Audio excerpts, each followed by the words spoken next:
Hello guys, let me check the stream. Yep, everything is good. So yesterday we did learn a little bit in the pharmacology. So today we'll learn a little bit on the pathomorphology side. It's one of the hardest semesters of third year. So I'm really procrastinating. So I really want to focus and start studying now so that I'm able to survive the next semester. So yep. So the first presentation is like almost 26 pages. It seems somewhat filled with all the basic stuff, and at the end there are some new material that we have to learn, and all these notes is made by my friend Roshan. He's like a senior in my course. Actually, he's almost about to graduate, so I got these notes from him. So let's go. I really want to finish at least one presentation today. Let's see how it goes. Yeah, this is the benefit of using Microsoft Edge. You can do the editing on the fly.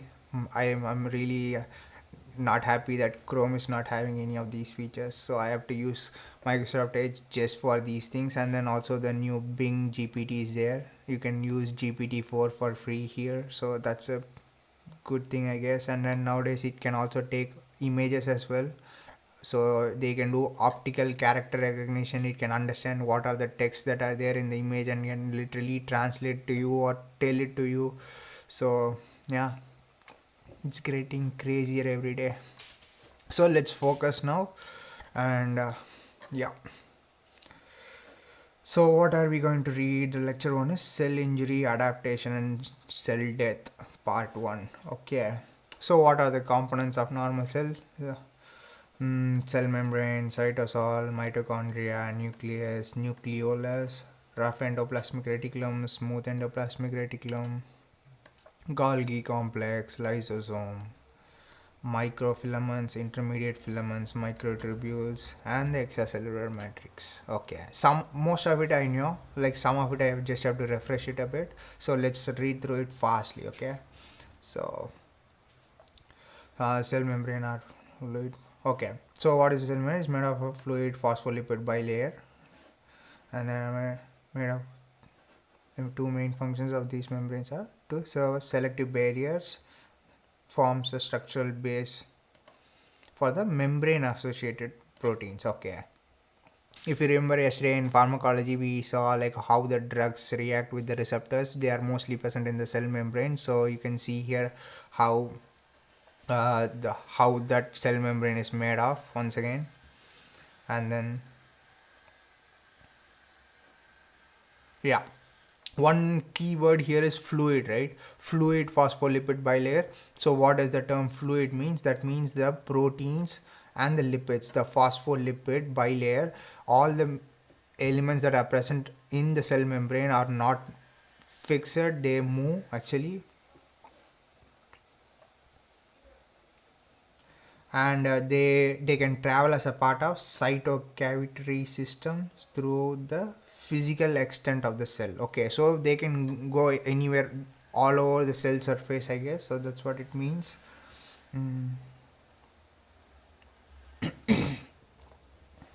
So it, and also it is the first contact with the harmful substances or the environment. Yeah. And then what is the cytosol? Cytosol is the matrix that has all the cell membrane bound organelles actually. So straightforward stuff. Is there anything new that we can take from here? Contains water, dissolved ions, macromolecules such as proteins. Okay. Okay, mitochondria we all know is like the powerhouse of the cell. They produces ATP. Let's see what kind of information is provided here. Oh, okay, they can change shape, undergo fission and fusion, and move about within the cell. And also I heard like mitochondria through the process of evolution fused into the cells, and then it became part of the cell.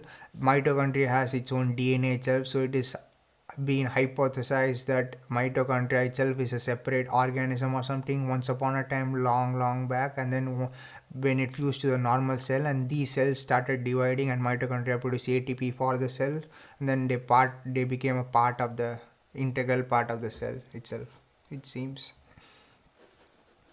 So yeah, the major function is energy generation. How does it produce energy? Adenosine triphosphate, which we know through oxidative oxidative phosphorylation. Okay, so, and they are also involved in programmed cell death, by the way. That's one of the important features. Like in last semester immunology, we were learning a lot about that, how they release cytochrome from the mitochondria that kind of triggers the caspase proteins that are responsible for the cell death. Yeah, let me check the stream. Okay, I guess I forgot to change the screen, my bad. Sorry. So yeah, so it's okay, it's totally fine. I just I forgot to change the screen. So just the one page only we just changed. So yeah,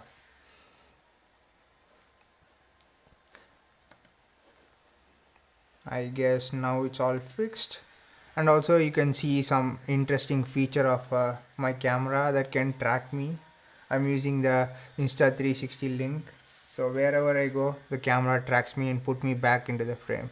So yeah, it's like a kind of a cool feature of this camera. So in order to pause it, if I just put my hands like this, it will pause the thing. So now if I move, it doesn't track me anymore. So yeah.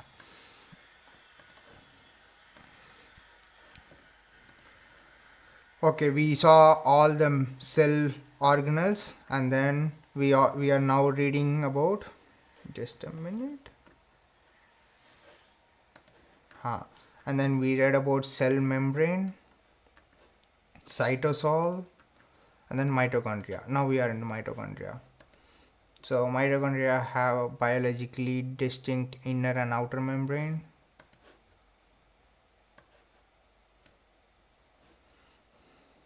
The inner membrane is folded into cristae that project into the central matrix of the mitochondria. Some mitochondrial structures, proteins and enzymes are made of free ribosomes and then imported from the cytosol to the appropriate mitochondrial compartment in this case. So okay, so there's nothing much new here. So most of the stuff we know from high school biology, I guess. And moving on to nucleus. So nucleus has an inner and outer nuclear membrane that form to the nuclear envelope. The inner and outer nuclear membrane merge the nuclear pore complexes. Okay, they merge the nuclear pore. So nuclear pore is where all the proteins come inside and leave the cell, I guess, leave the nucleus. So yeah, that allow bidirectional trafficking between the nucleus and the cytosol. The inner membrane is more nuclear in its biochemistry, serves to segregate and maintain unique biochemistry of nucleus. Okay, whereas the outer membrane has features more like the endoplasmic reticulum. Okay, so that's somewhat new for me. So the inner membrane has more nucleus like biochemistry in the way its chemical chemistry is characterized by, and then the outer side is made of more similar to endoplasmic reticulum. That's what they say here, the biochemistry seems like. And then this differentiation and arrangement is essential for translation of genetic material into gene products. So this is something also has some kind of significance that helps in the translation of genetic material into gene products. Okay, so how the DNA, RNA, whatever they produce will result in an end product, which is a protein or an enzyme, right? So yeah. Okay, next is nucleolus. Nucleolus is a non-membrane bone structure on the chromosomal loci of a ribosomal RNA known as nucleolar organizing region.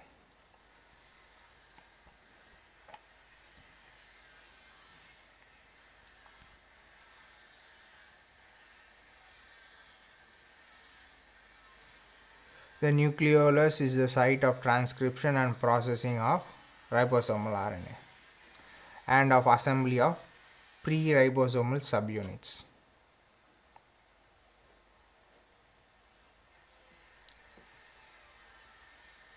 So it consists of ribosomal DNA, RNA and ribosomal proteins, including RNA polymerase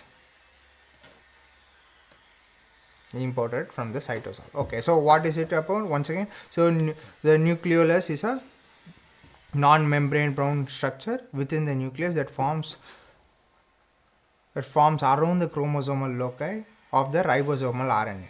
Okay, also known as nucleolar organizing regions.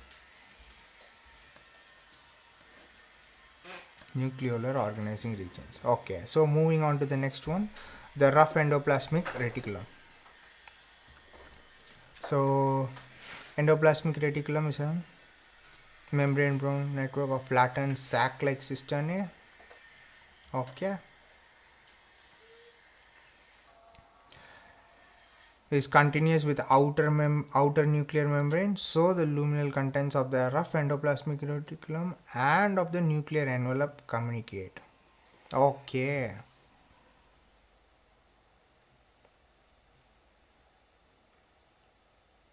so that is the reason why the outer surface of the nuclear envelope and then the inner and then the surface of the endoplasmic reticulum are made of similar biochemistry. It makes a lot of sense of why they should communicate.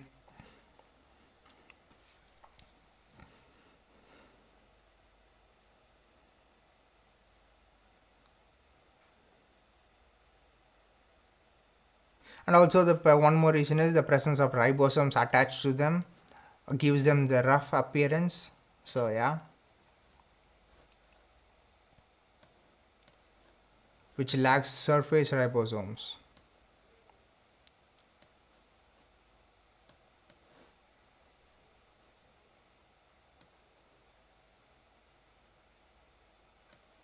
So the main function of rough endoplasmic reticulum is like when it has ribosomes, what does ribosomes do? Protein synthesis, right? So it's straightforward there.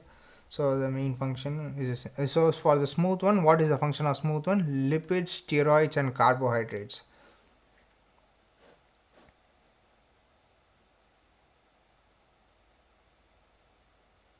As well as it also metabolizes toxic substances such as drugs or toxins as well. So yeah.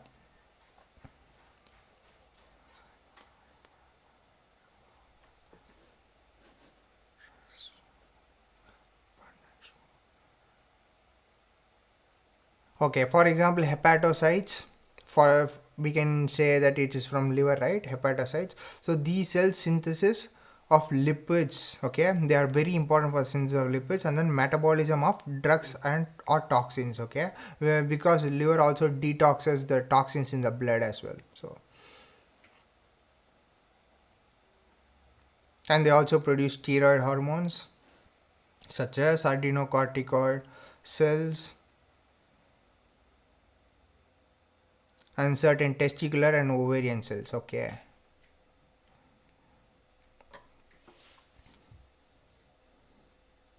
so there are some hormones like adrenocorticotropic hormone, estrogen, progesterone. So they also help in creating that steroidal hormones, I guess.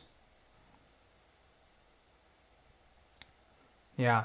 So cells within the abundant smooth endoplasmic reticulum have a pale eosinophilic, finely vacuolated cytoplasm. Okay.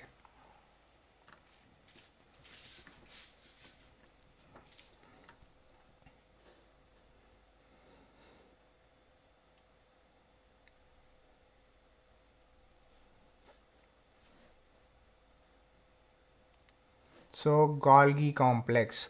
So it's a series of flattened membrane bound sacs with its inner face near the rough endoplasmic reticulum in a paranuclear position. Okay, it's present near the rough endoplasmic in a paranuclear position. Okay. So it is said to be a flattened membrane bound sac, it seems. Okay.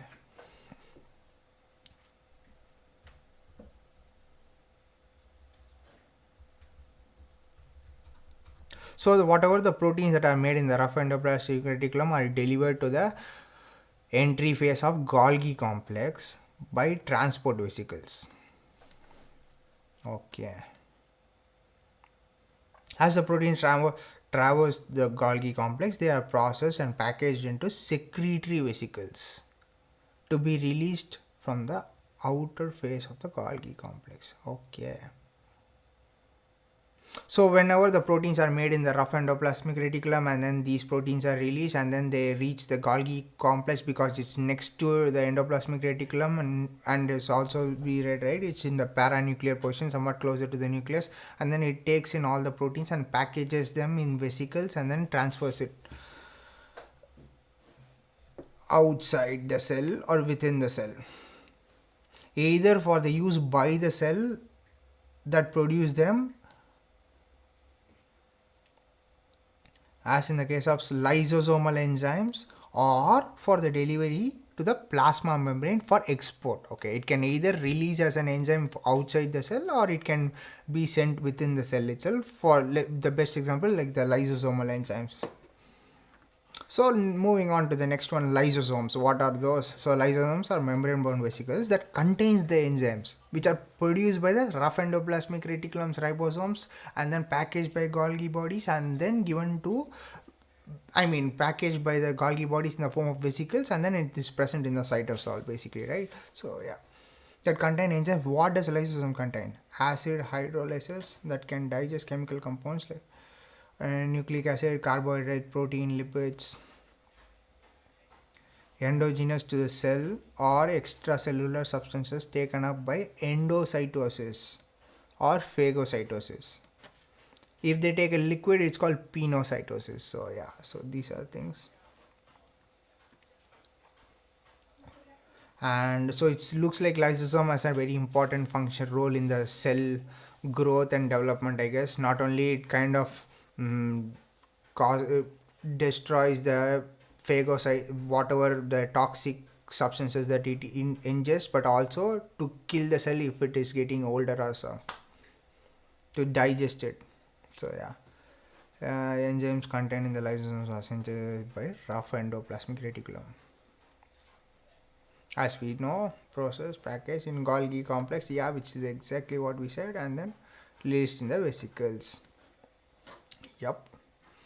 Now microfilaments, intermediate filaments, and microtubules. Let me check the stream if everything is fine.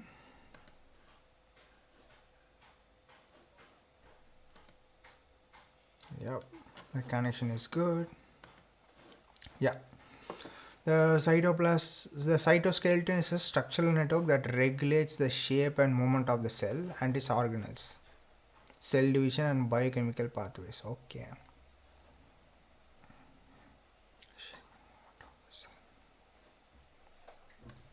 The shape and movement of the cell and cell division, yeah, and for also biochemical pathways. Okay, what are the things that are making up these microfilaments? Okay, actin microfilaments, and then intermediate filaments, and different type depending on the cell, microtubules. Okay, so there are three things: actin microfilaments, intermediate filaments, microtubules. So there are three of them. The function of most organelles require the interaction with the cytoskeleton. Okay, fair enough. Yeah, what do the microfilaments do? Microfilaments do help in cell motility, amoeboid movement, chemotaxis. Yeah, anywhere where they are attracted to a specific chemical signaling agent and then they move towards it. Yeah, cilia, pseudopodia, all these things are used to move the cell, actually drive the cell towards a target. Yeah.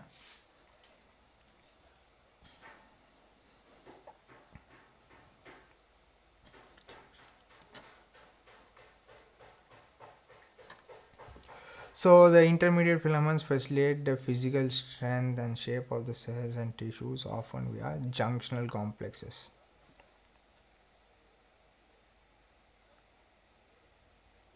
Yeah, there are something called gap junctions, tight junctions that are present between cells that are attached or placed close to each other.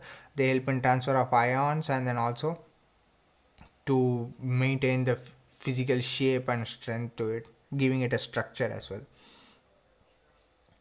And then microtubules move organelles and vesicles within the cytosol of the cell chromosomes via mitotic spindles during cell division. So that's a important thing. Microtubules are for cell division, right? During cell division, yeah. And then extracellular matrix. Okay, the extracellular matrix is produced by fibroblast. Okay, and a variety of other supportive mesenchymal cells include such components such as collagen and proteoglycans of basement membranes and the interstitium. So extracellular matrix is produced by fibroblast and a variety of other supportive mesenchymal cells. Such compounds such as collagen, proteoglycans of basement membranes.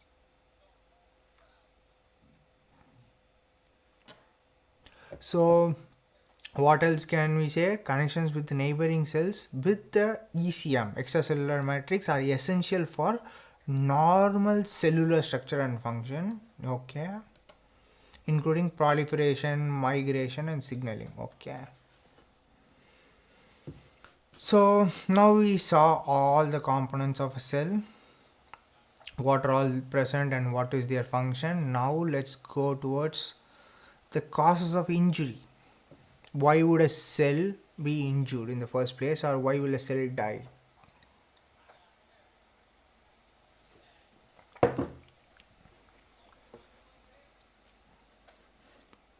So cells are injured by numerous, they have several reasons to get injured.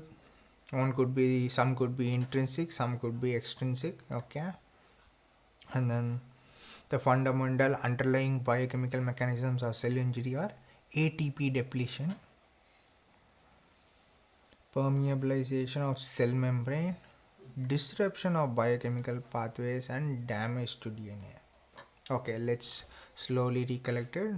ATP depletion, that's one of the things. Damage to the DNA, permeabilization of cell membrane. Okay, disruption of biochemical pathways. Okay,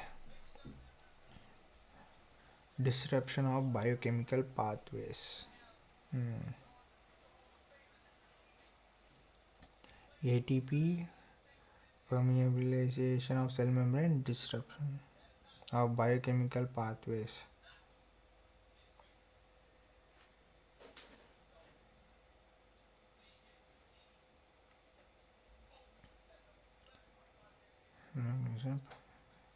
Disruption of biochemical pathways.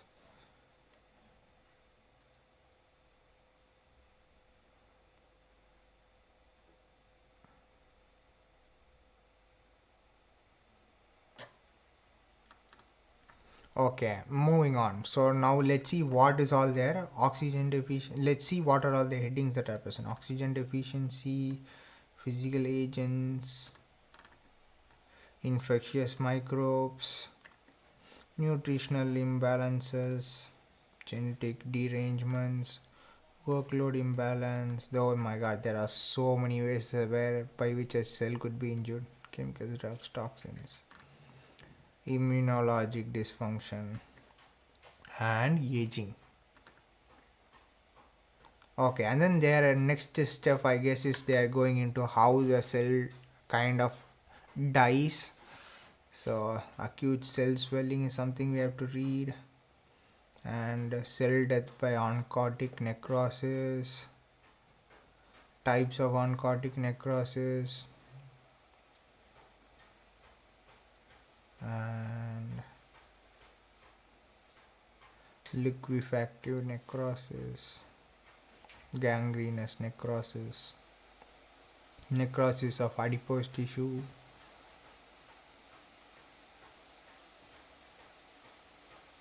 and idiopathic fat necrosis, and then cell death by apoptosis,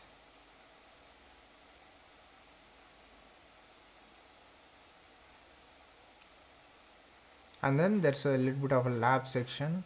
After all those things, how do these cells look like? The gross image, microscopic image. Okay.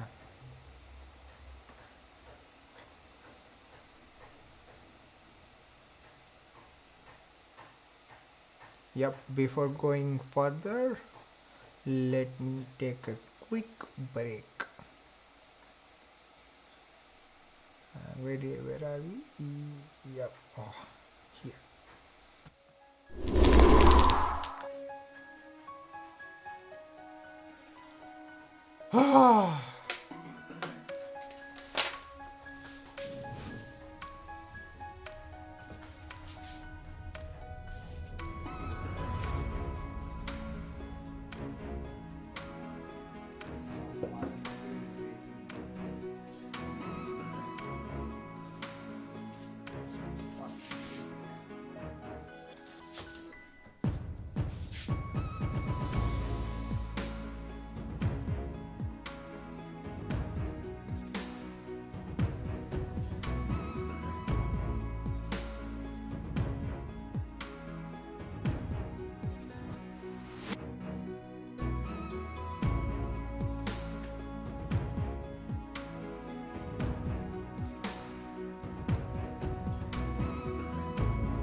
Yep, let's go. So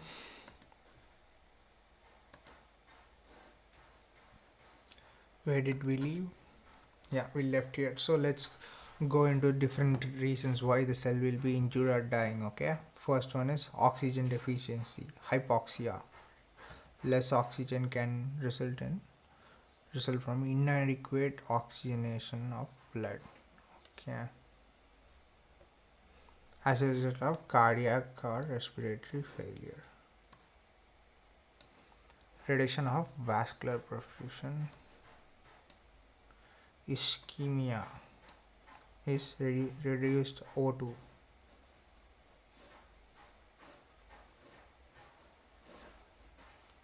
So by erythrocytes. Okay, anemia, carbon monoxide toxicosis.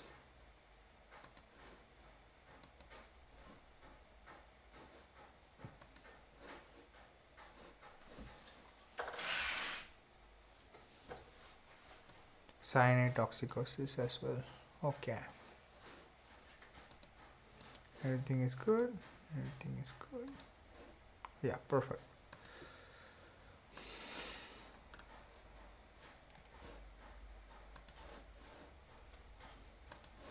So physical agents. So we had hypoxia, inadequate oxygenation of blood.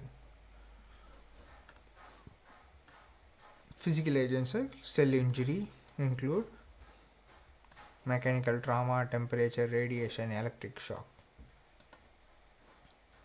Trauma can affect the cells directly, crushing or tearing, or indirectly by the disruption of blood supply, right? Yeah. And low intensity heat can damage blood vessels. Okay.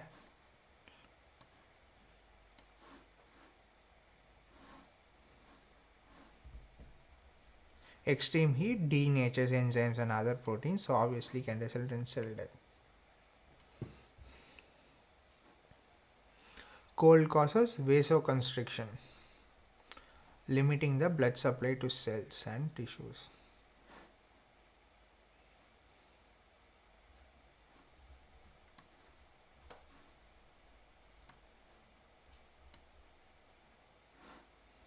Extreme cold freezes cells, formation of ice crystals within the cytosol. Whoa. That will start disrupting the cell membrane.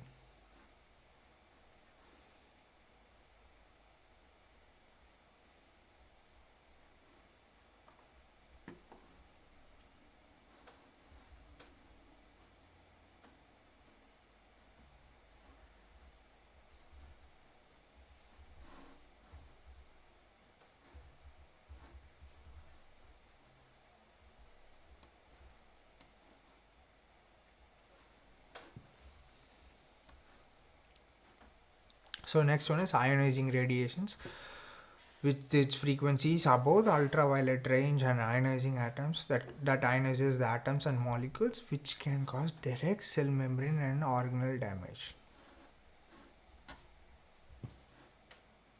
Ionizing radiation, cold causes vasoconstriction, ice crystals. Okay, extreme heat, low intensity heat as well, trauma, and then physical. Like okay, and then one more time, ultraviolet radiations can disturb.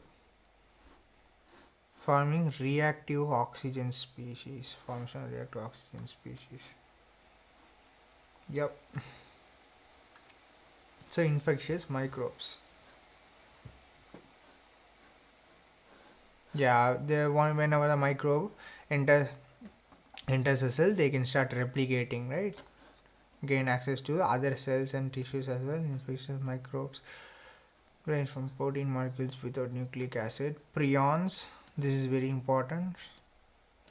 And through microbes, viruses, bacteria, to macroscopic parasites and injury cells. Viruses sent to subvent the host cell's DNA synthesis in the production of their own gene products.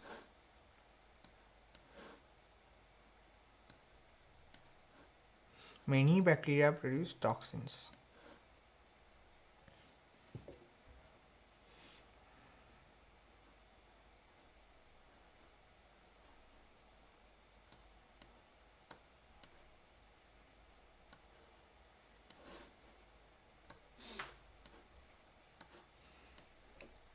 Yeah, whenever inflammatory and immune response happens against infectious microbes, so that also causes cell death as well.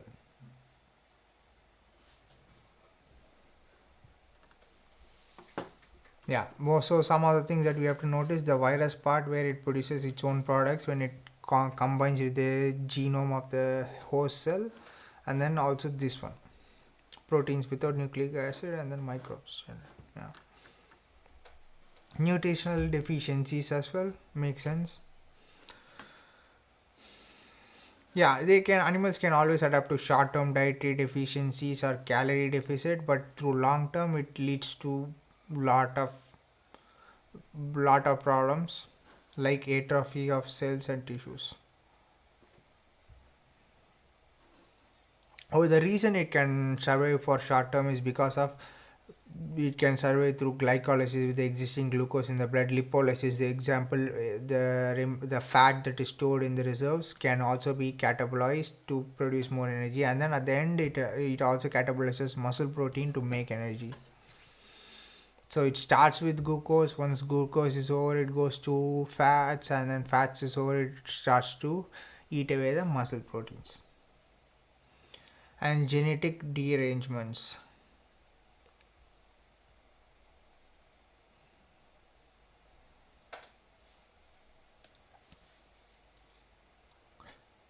Okay, one what are they trying to say here is like basically trying to inbreed in a small local population all the time leads to the formation of these kind of genetic diseases that can lead to cell death.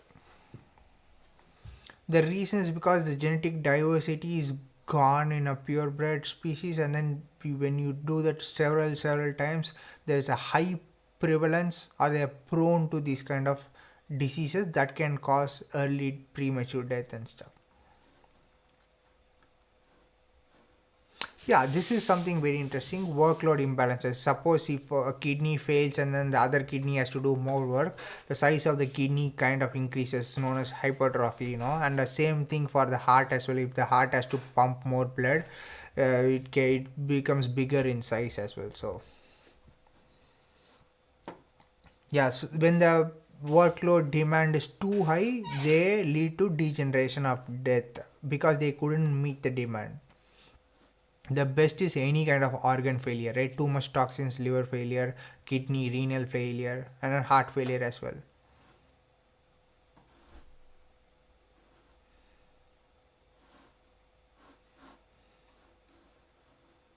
Yeah, the cells that are never used, see, you can see like no longer receive any kind of stimulus, also slowly dies out. Best example is lack of physical exercise, innervation, hormones or growth factors tend to shrink as in the disuse atrophy. And then degeneration atrophy in skeletal muscles. Yeah, the people who are paralyzed, they are not able to use their limbs, so their muscles are never excited, innervated, so they basically slowly start to shrink in size, atrophy, and then slowly even die off.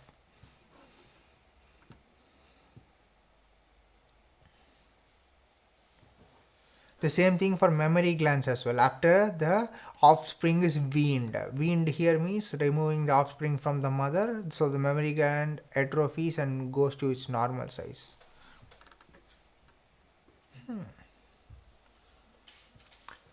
So let's go from the end. Aging. Cells and tissue ages because of accumulated damage to the proteins, lipids, and nucleic acids, right? Yeah, as the cells divide and divide and divide, as they get older, the nucleic acid, the telomeres of the chromosomes reduce in size and they slowly approach death. Much of their damage of aging is attributed to DNA mutations and cellular senescence.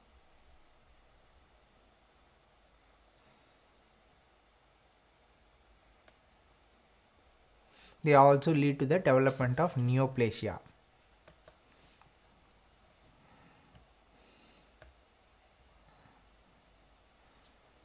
See, as I said, the telomeres are shortened. causing the cell to stop divide because the telomeres are too short. Now if it starts to divide, the important genes will be chopped off, and then the cell won't do its normal function, so it needs to be removed. There are certain cells in the body that do not regenerate, like they are amitotic in nature. The best example is neurons, I guess. That's why when I do martial arts, they say protect your head, do not get injury or concussion in the head, because the neuronal cells in the brain are amitotic. They generally do not regenerate again, so that's the reason.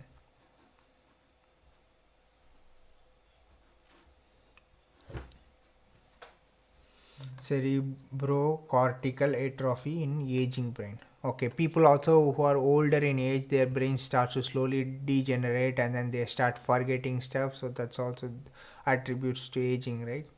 Cell aging. And immunologic dysfunction.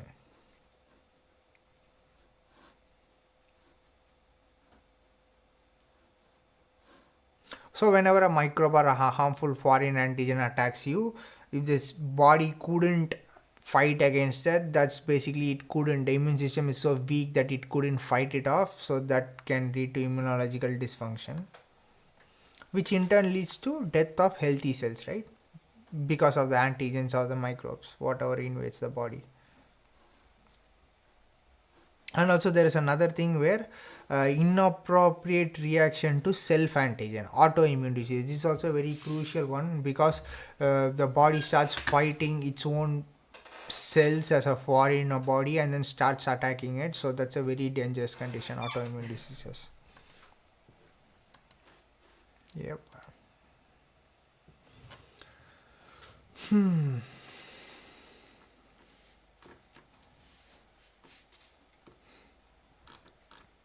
One last thing, chemicals, drugs and toxins. Chemicals including drugs and toxins alters cellular homeostasis. Okay.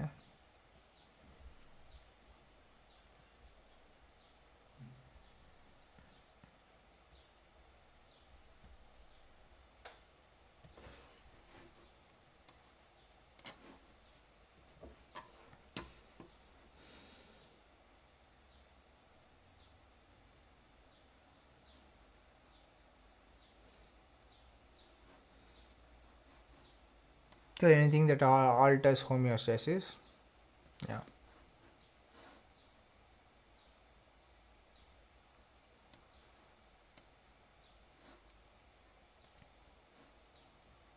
Yeah, see, the chemicals affect by binding to the receptors, like yesterday we discussed, inhibiting or inducing enzymes or otherwise altering the metabolic pathways, producing free radicals, increasing membrane permeability.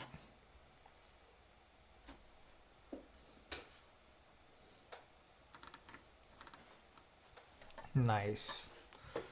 So now we have acute cell swelling.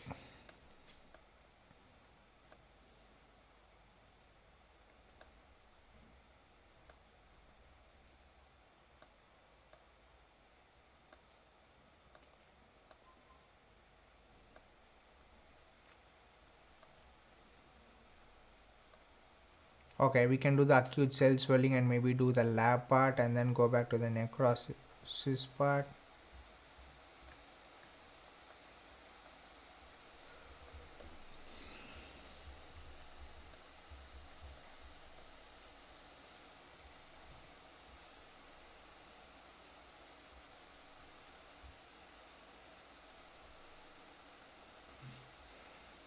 So one of the most common expression of cell injury is what? Cell swelling, acute cell swelling.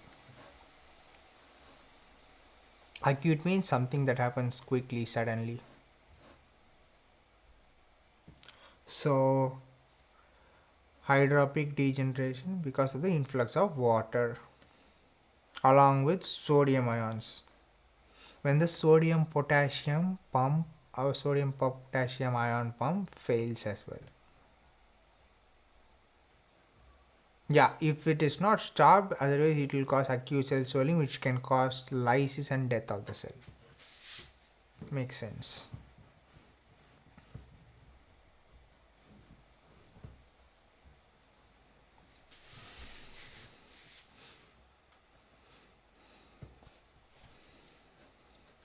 So how does they appear?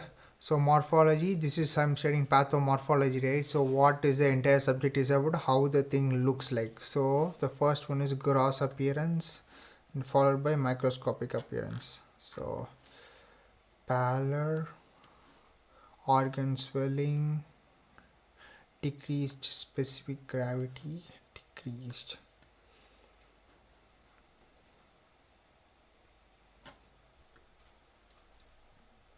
The parenchyma of the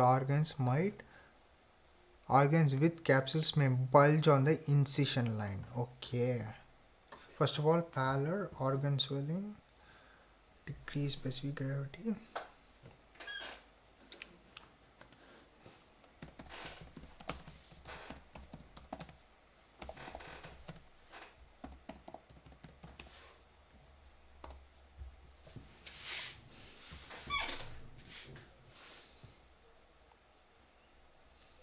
Oh, pale appearance due to reduced blood flow. Ah.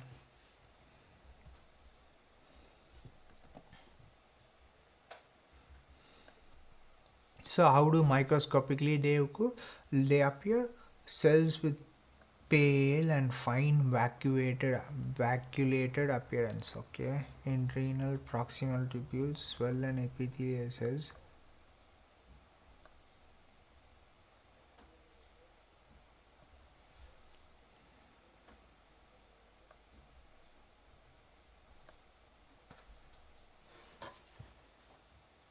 The various places where this happens is the best example they are giving here is renal proximal tubules in the nephrons on the kidney, right? Swollen epithelial cells impinge on the tubular lumen. Okay.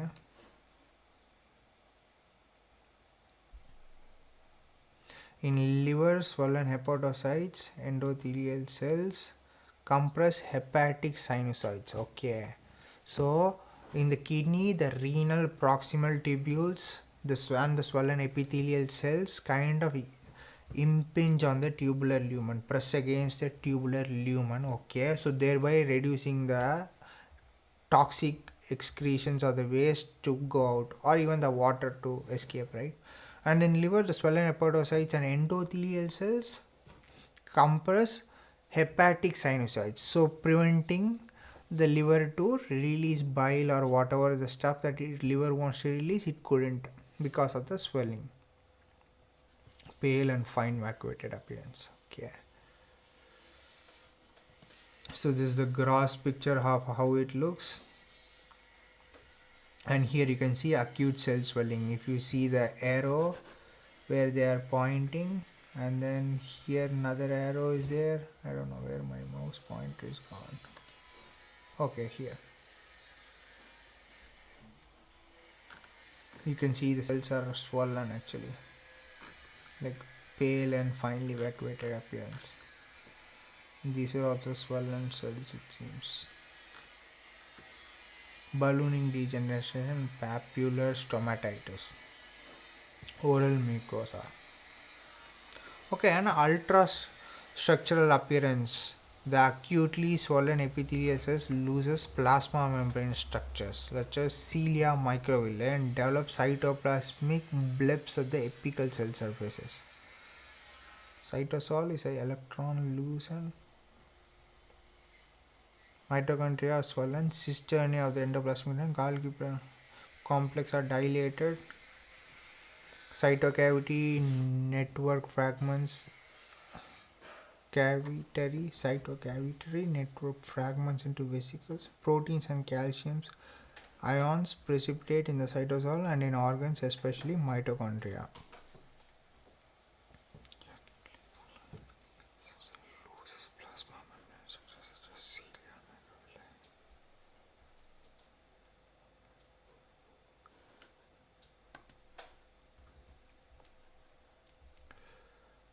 the acutely swollen epithelial cells. Plasma membrane structures, they also lose cilia and microvilli.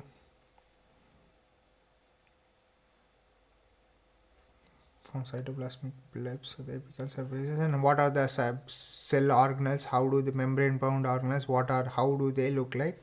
Cytosol electron lucent, and mitochondria are swollen. Cisternae, endoplasmic and Golgi complex are dilated. So the endoplasmic reticulum and Golgi complex are dilated.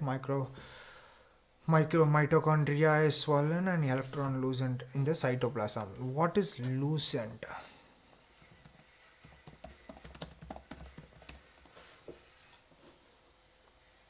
Glowing with or giving off. Okay, yes.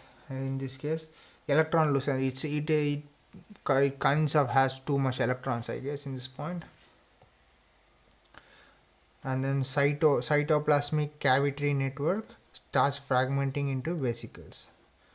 Proteins and calcium ions precipitate. Proteins and calcium ions precipitate in the cytosol. Okay. Especially mitochondria. This is how they look. Okay. One last piece is there. Significance and fate of acute cell swelling. If the injury is brief and mild, many cells can recover and regain normal and near normal structure and functions. Okay. If the injury is brief and mild, it can come back alive, recover and regain normal function. Recovered cells can phagocytize their own damaged organelles. Okay, whatever is damaged, they can phagocytize. These autophagosomes may ultimately appear as lipofusin granules, lipofusin granules, and then indicative of previous injury. Okay. Okay, these damaged membrane-bound organelles, when they phagocytize, they look like lipofusin granules and indicative of previous injury. However, even with reversible injury, impaired regulation of water and electrolyte balance across cell membrane is generally accompanied by disruption of other cellular processes.